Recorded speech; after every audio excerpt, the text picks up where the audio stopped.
Robinson, this is Life Today TV. You guys jump on in here. I'm excited about today's interview. We're actually going to be talking about someone who is the subject of the oldest Bible book. The oldest book in the Bible. And no, it's not Genesis.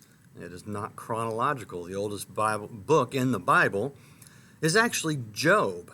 And Job's an interesting character, a puzzling character sometimes, I think, for us, reading it these thousands of years later in our modern cultures. Sometimes we don't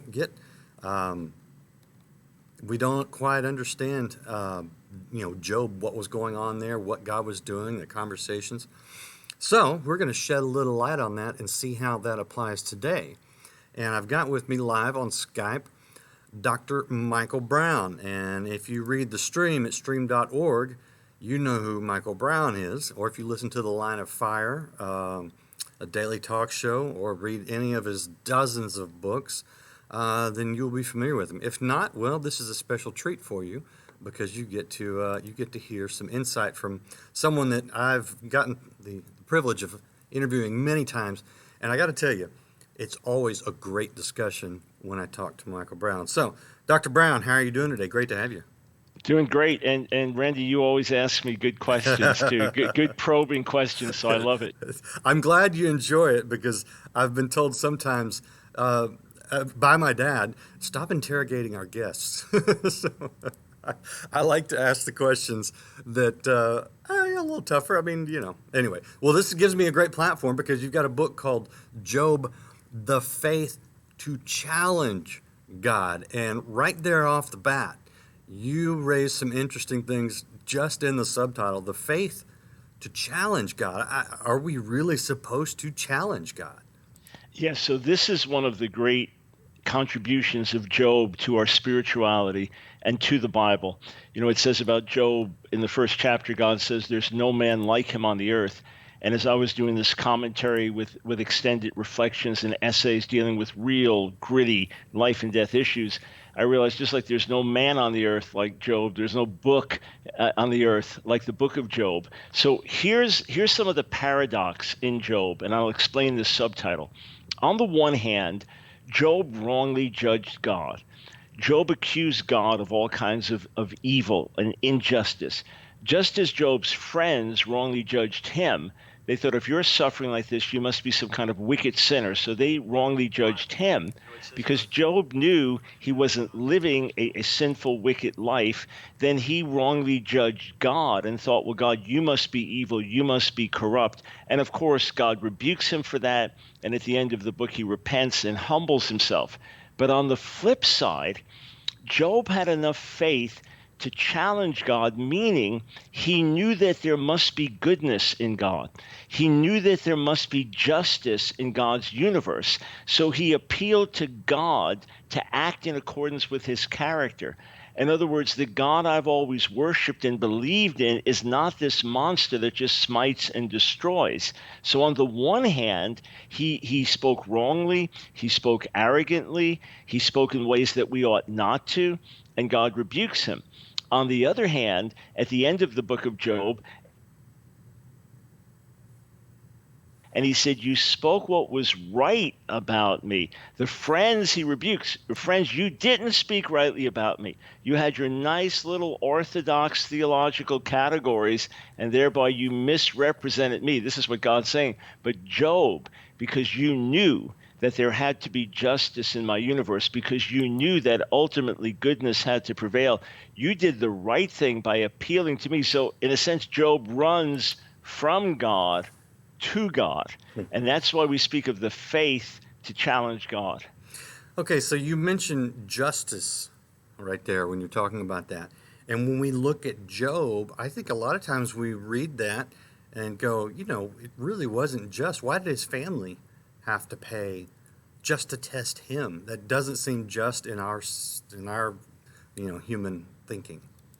Yeah, well, certainly one thing we learn as we live in this world, on a certain level, there isn't justice right within this age. All kinds of things happen that are horrific and wrong, and for which we have no explanation. And one reason that the book of Job is there is to tell us a lot of things happen for which we have no explanation, that from our vantage point, we don't know why they're happening. And Job is telling us, hey, in the midst of that, in the midst of the loss, the tragedy, the pain, hang on. God will ultimately redeem, either in this world or the world to come. God will set things right. But there's another major thing we see in Job, that Job was a unique man on the planet. In other words, this is not just the same experience every day that you can think, well, maybe this will happen to my family or these things. That's my lesson from Job. Who knows? Maybe all of this will happen to me one day. Rather, Job is there as an example of righteousness. And Job is there in this unique way to say that sometimes these kinds of things happen, and yet God remains good, and we can lean on him even when you have no answers. That's one of the things God reveals to Job. There's a whole lot you don't know, Job. That you don't like the way I run my world. You can't even tell me how a raindrop forms and falls. You can't even tell me where a wild goat gives birth. Come on, there's a lot you don't understand. And then God's world ultimately is majestic and full of divine order. So worship in the midst of the pain, and in the end, God will be glorified. And it wasn't just about Job being tested. God was being accused. And now this was something being played out in front of the entire angelic realm. Basically, Satan, the adversary, saying no one worships God with pure motives. Everyone is in it for the benefits. No one worships God simply because of who he is. So God, in a unique way with his servant Job, a unique man on the earth, was going to put a lie to Satan's accusations and bring a lasting message for humanity and for the angelic realm for thousands of years. So it's an exceptional situation, but one with a message for all of us. Yeah, I hear you, and that we don't necessarily need to think that we need to be tested by Job, but yet at the same time, certainly we can learn the lessons that when we face suffering, that we're not alone, we're not unique. Is that not a little bit of the message? Oh yeah, absolutely. So look, it's the rarest of rare tragic situations where any of us can approach what happened to Job in such a short period of time. Mm-hmm. But sometimes it does happen. You'll have a pastor in Southeast Asia when the terrible tsunami hit years ago, married with 10 kids, and they're all washed away, and he survives. I mean, you have these kinds of things that happen in times of war and epidemics and plagues and just shocking things. Or here's a church family. Come on, just on their way to dedicate their newborn baby, and some drunk driver hits them, and the car explodes. Everyone's killed except the drunk driver. These are things that happen in this world. Mm-hmm. And if the book of Job wasn't there, you might wonder, well, where is God? Or what kind of God is he? Or maybe those people had secret sin because God doesn't let that happen. And I have an essay in the back of the commentary. Let me just say this, Randy. When I wrote it with all the years of Hebrew scholarship and study of the book of Job. I produced a new translation of Job, which was a very challenging thing to do, but agonized over every word for years, but then put it together in a way that anyone interested in Job can read it. In other words, it's not written just for some academic that knows 20 languages. It's taken all that scholarship and said, here, everyone can read it. So in the back of the book, I have some essays where we expand on things more. How Job and Jesus compare, or what would Job say to the new atheists, or what would Job say to a righteous sufferer.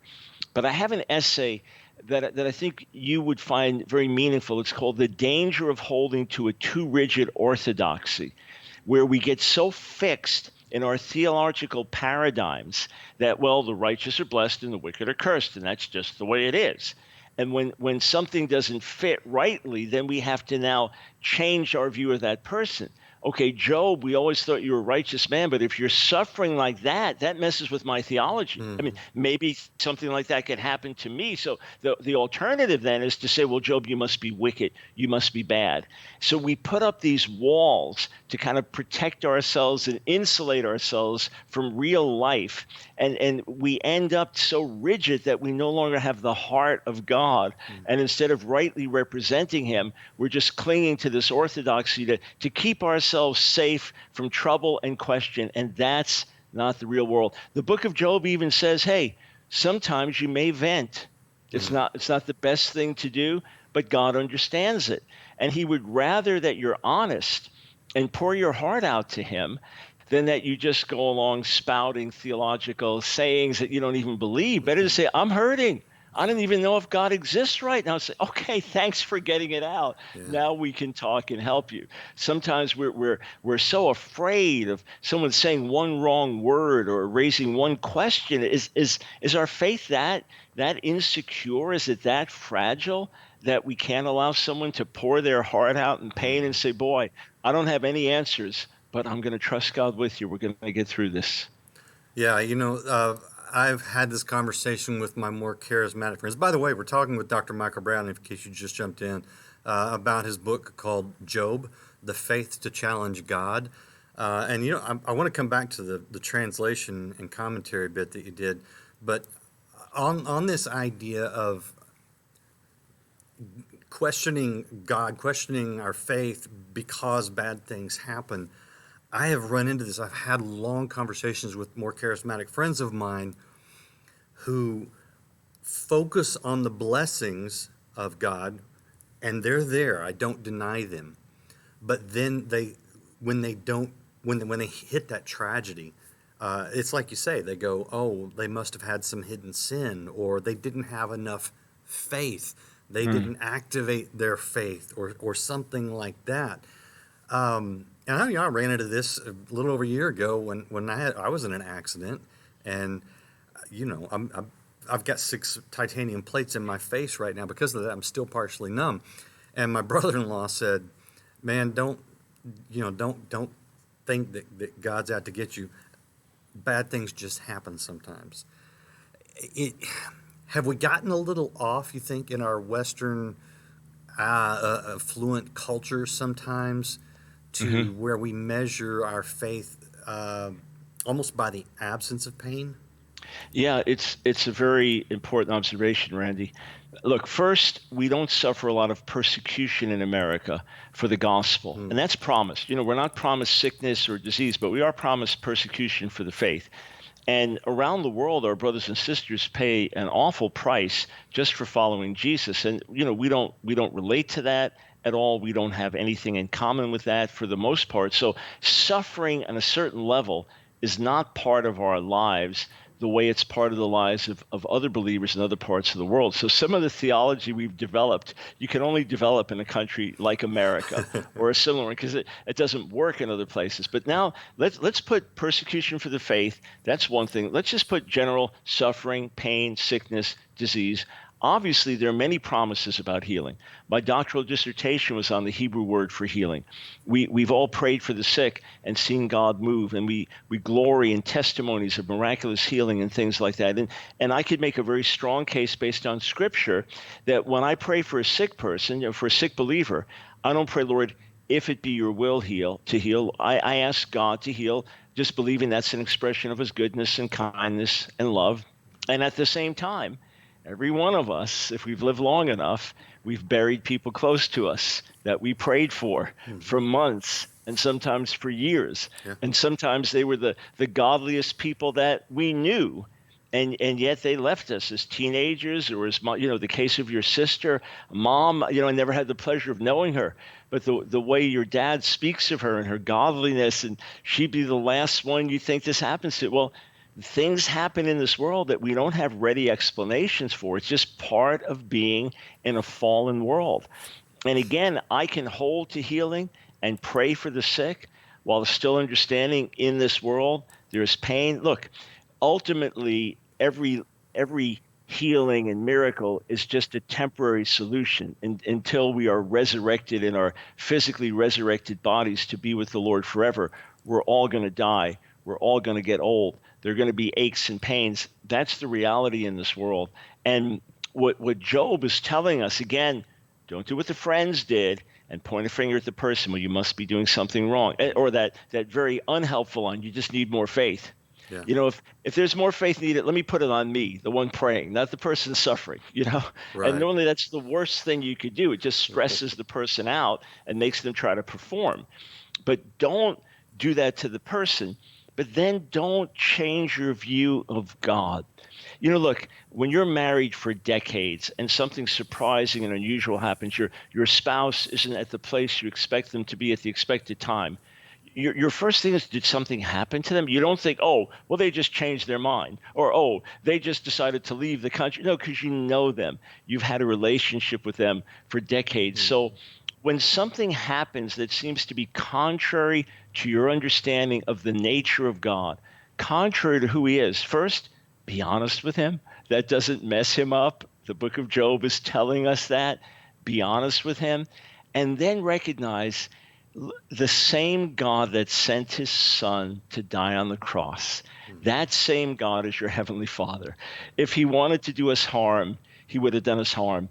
And the thing that's so remarkable is that the book of Job is telling us, and this upsets many critics, this upsets Jewish readers after the Holocaust because it's too nice and neat. Job lives happily ever after. And although he gets twice all of his possessions, he gets 10 children, not 20, because you don't replace the children.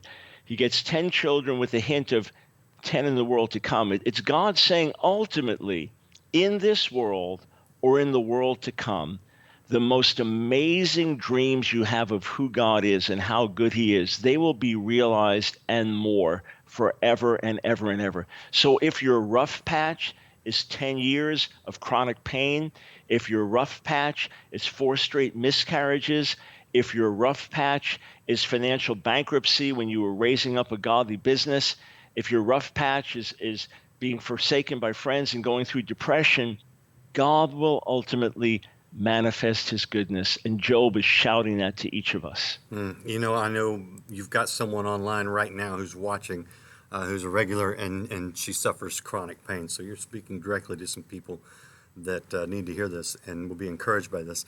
Let me ask you about this attitude of, though God slay me, yet will I trust him. Is that where we're supposed to get? Yes. Now, here's what's interesting. That's a classic verse that we know, Job 13:15 in the King James. And there's massive dispute about how to translate the Hebrew. And then there's the main text and then there's the margin. And they're both readings that have been passed on. And depending on which is read, this debate goes back 2,000 years. The ancient rabbis debated it. The ancient translations took it different ways. So, number one, let me affirm, yes, that's the attitude that I have, that no matter what happens to me in this world, and no matter what it seems God brings on me, I know that I know he's good. It's not cognitive dissonance. It's not denial of reality. It's holding on to a higher reality. It's saying there's a purpose to this, and God will be vindicated as God and as a good God in the end. As far as that particular verse, in the context there, and I get into this in real depth, we have some of these verses, we just have extra essays in the back where we unpack them. I understand in that chapter, Job wants to argue his case before God because he knows that he doesn't deserve what happened to him. And he's convinced if he could just stand before God and argue his case out, that he could win. But how's he going to stand before God? Because God's too intimidating and powerful, and you can't win an argument with God. So what Job is saying in that verse, as I understand it, is, look, he's going to kill me. I'm waiting for it. Yet I'm going to argue my ways to his face, and this will be my deliverance. The next verse then, this will be my deliverance because no godless man could appear before him. In other words, because I'm in the right with God, ultimately God will see that and act. And that's why elsewhere he has these other amazing statements of faith. In the 19th chapter, for example, I know that my Redeemer lives. I mean, think of this. In the midst of the agony and pain and disorientation, he still speaks that out. Or in the 23rd chapter, when he tries me, I'm going to come forth like gold. And that's what ultimately does happen. But again, I want to encourage folks to be honest with God and one another. Some years ago, Randy, we lost a number of friends, some very close to us, children of friends of ours, others not so close. But over a period of several months, 10 people that we knew died suddenly, unexpectedly, and none of them were really old. And the two that were most devastating, dear friends of ours, One lost a 12-year-old in an accident, sleeping over a friend's house. There was a fire, and the 12-year-old boy died.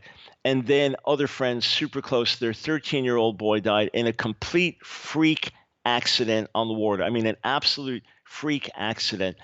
And I remember when we got word of the second one that I was outside a room talking to the father and talking to others, and my wife Nancy was inside, and I heard some noise, and I went in, and she had actually just taken some furniture and just kind of thrown it, and she said I'm not eating, and I said are you fasting? She said no, I'm going on a hunger strike. In other words, it's like, God, I have to give a voice of protest because this isn't right. And we don't understand why the things happen. The families love the Lord. They serve God to this day. They are faithful, godly families, all of them, the other children, the moms and dads. We still don't know why certain things happen. But sometimes God wants us to just be raw and who we are, because that's an expression of faith. In other words, I have so much faith in God that He is a good God and He does what's right, that right now in the midst of this pain, I've got to be honest to say, God, there's got to be more. And even if we don't get an answer then, we may never get an answer in this world as to why certain things happen. What we come to at the end of the book of Job is He reveals Himself. And that's what happened with Nancy. Not about this, but as she sought God earnestly for many months, some years ago, she got a revelation of His goodness that was so overwhelming. It didn't answer any specific questions, but it so overwhelmed her that it brought her into a place with God she had never, ever been in decades of walking with Him. It's the same with Job. God never answers his specific questions or even tells him what happened behind the scenes, but He reveals Himself. And when Job sees God, he repents of speaking wrongly. He recants, and God blesses him. God commends him. God restores him. Is there any way we should look at Job's story differently post Christ that may have not, it may have been different? Because a lot of the Old Testament, when we look at it through the lens of Christ, it does change how we look at it, right? Yes. Is there anything in particular in Job that Christ impacts? Because you talk about God revealing Himself. Isn't Christ the ultimate manifestation of that? Yes. So on several levels, we definitely have new perspective. One is we have the cross. We have a revelation of God's love, which is so staggering that in the midst of all of our questions, He comes and dies for us. He sends His Son to take our place. So that's all I need to see. If I see this, I know God is love. Yeah. If I see this, I know God is merciful.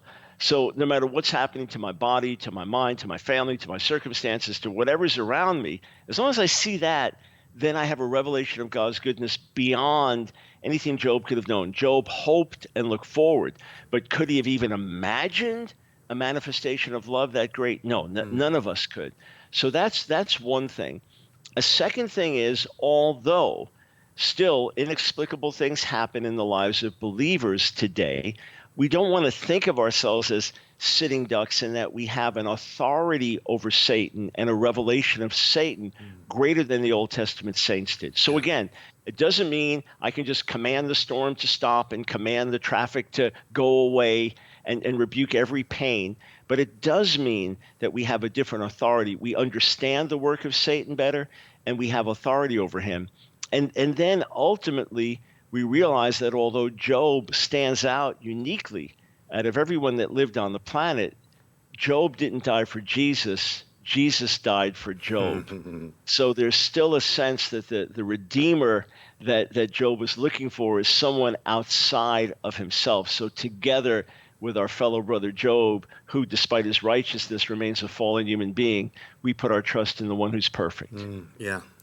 Dr. Michael Brown, the author of the book, Job, The Faith to Challenge God. And it says a new translation and commentary, and I wanted to come back to this because you are not just a Jew, but a Jewish scholar.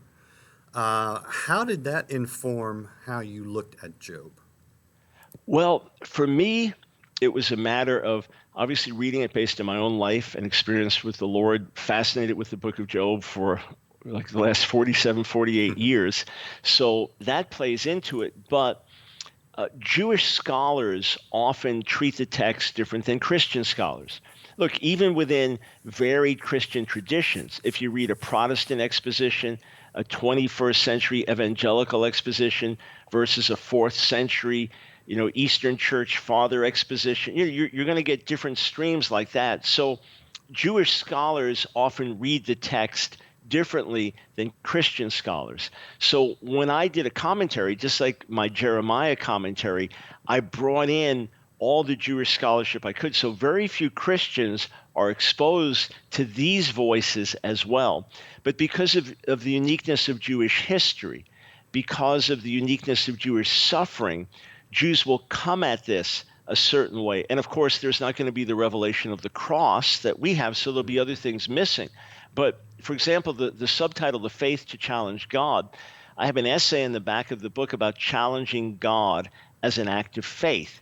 And as strange as it would seem, it's an expansion of, say, Abraham in Genesis 18, reverently saying to God as he's praying for Sodom to be spared, look, what if there are 50 righteous men? Okay, I don't want to press it, but what if there are 40? Surely the judge of all the earth will do right. So there's a remarkable account that Elie Wiesel told from during the Holocaust, so unimaginable suffering for no reason. You're watching your family wiped out in front of your eyes because of the mad evil of the Nazis. And one night, a number of the men got together. It was before late afternoon, early evening prayer, and they decided to put God on trial and to ask, is he responsible? Is he guilty of the blood of the millions of Jews that's being shed? And so they argued, one side taking one argument, the other, back and forth. Is he responsible? Is he guilty? Is it deserved, etc.? And again, this is going to sound very strange to Christian ears, but they pronounced him guilty and then went from there to evening prayer. In other words, it's a way of saying, in our view, you're doing something wrong, but still we know you're God, so we're going to worship you and praise you anyway. So these types of things I weaved in as well as in the translation, really looking to the best of Jewish scholarship. Mm-hmm. So it is a Jesus-centered, Jesus-exalting commentary, but one that brings in these various streams to enrich the reader. Last question for you, and I know you've got to go.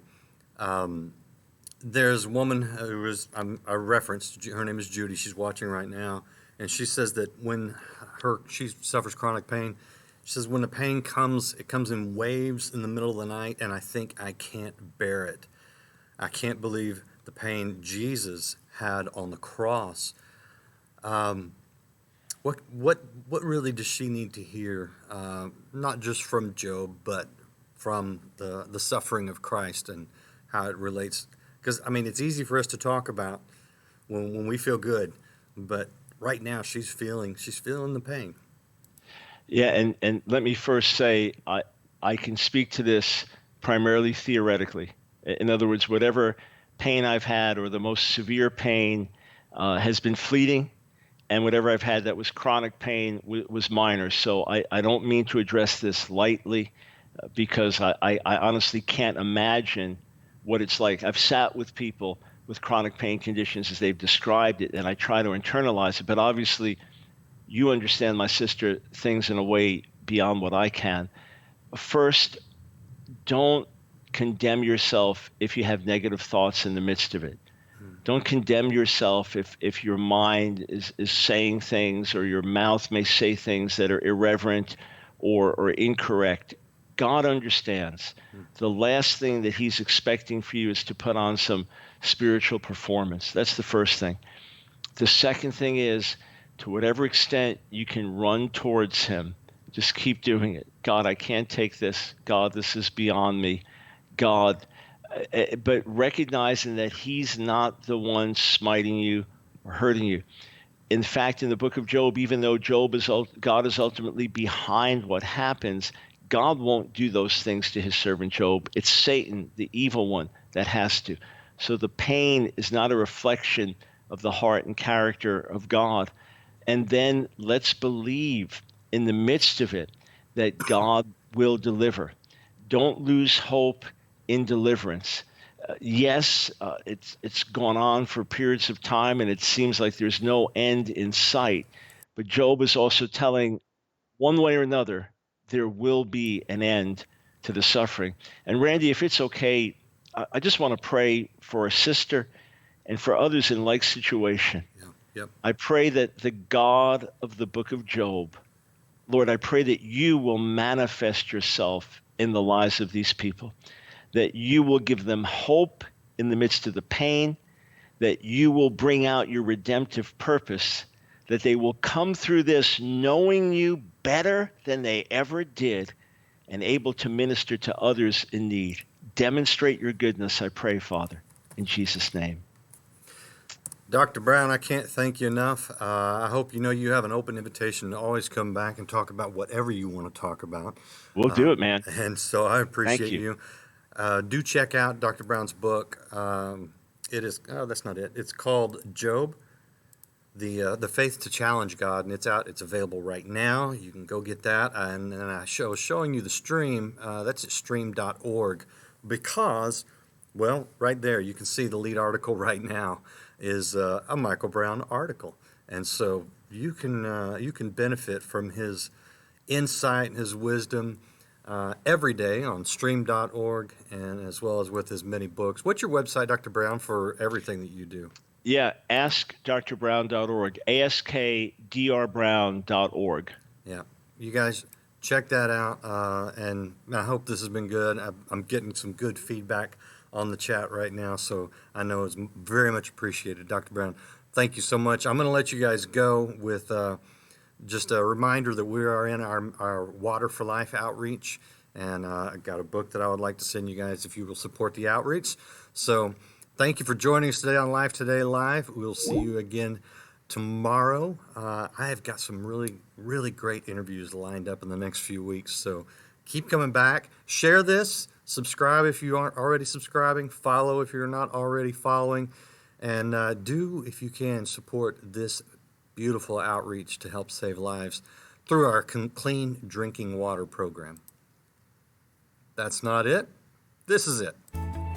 You can save lives when you become a part of Water for Life. Just go to lifetoday.org/live and know that every gift makes a difference. Be sure to request Randy's book, Rise Above, with any gift toward Water for Life.